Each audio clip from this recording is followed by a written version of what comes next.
एक बार एक किसान परमात्मा से बड़ा नाराज हो गया।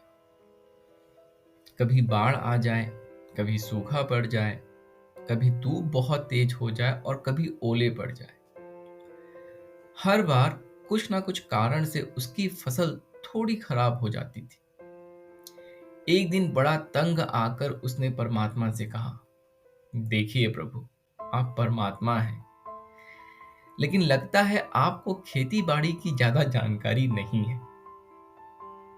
एक प्रार्थना है कि एक साल मुझे मौका दीजिए, जैसा मैं चाहूं वैसा मौसम हो, फिर आप देखना मैं कैसे अन्न के भंडार भर दूंगा। परमात्मा मुस्कुराए और कहा, ठीक है,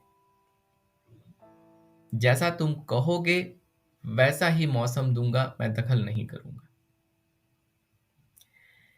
किसान ने गेहूं की फसल बोई। जब धूप चाही तब धूप मिली, जब पानी तब पानी। तेज धूप, ओले, बाढ़, आंधी तो उसने आने ही नहीं दी। समय के साथ फसल बढ़ी और किसान की खुशी भी, क्योंकि ऐसी फसल तो आज तक नहीं हुई थी। किसान ने मन ही मन सोचा, अब पता चलेगा परमात्मा को कि फसल कैसे करते हैं। बेकार ही इतने बरसों से हम किसानों को परेशान करते रहे। फसल काटने का समय भी आया।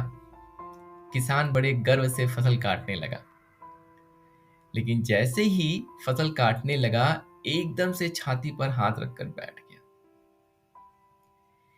गेहूं की एक भी बाली के अंदर गेहूं नहीं था, सारी बालियां अंदर से खाली थी।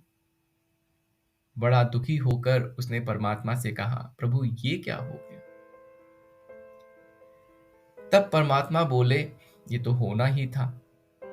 तुमने पौधों को संघर्ष का जरा सा भी मौका नहीं दिया, ना तेज धूप में उनको तपने दिया, ना आंधी ओलों से जूझने दिया। उनको किसी प्रकार की चुनौती का एहसास जरा भी नहीं होने दिया। इसलिए सब पौधे खोखले रह गए। जब आंधी आती है, तेज बारिश होती है और ओले गिरते हैं, तब पौधा अपने बल से ही खड़ा रहता है।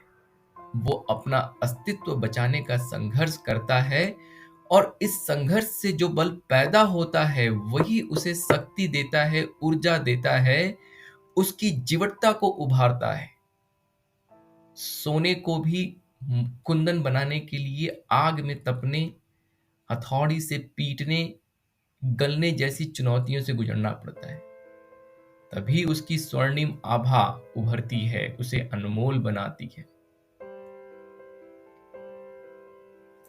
उसी तरह अगर जिंदगी में संघर्ष ना हो, चुनौती ना हो, तो आदमी खोखला रह जाता है। उसके अंदर कोई गुण नहीं आ पाता।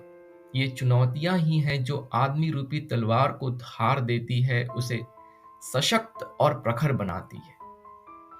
अगर प्रतिभाशाली बनना है तो चुनौतियों को स्वीकार करना ही पड़ेगा, अन्यथा हम खोखले ही रह जाएंगे। अगर जिंदगी में प्रखर बनना है, प्रतिभाशाली बनना है, तो संघर्ष और चुनौतियों का सामना करना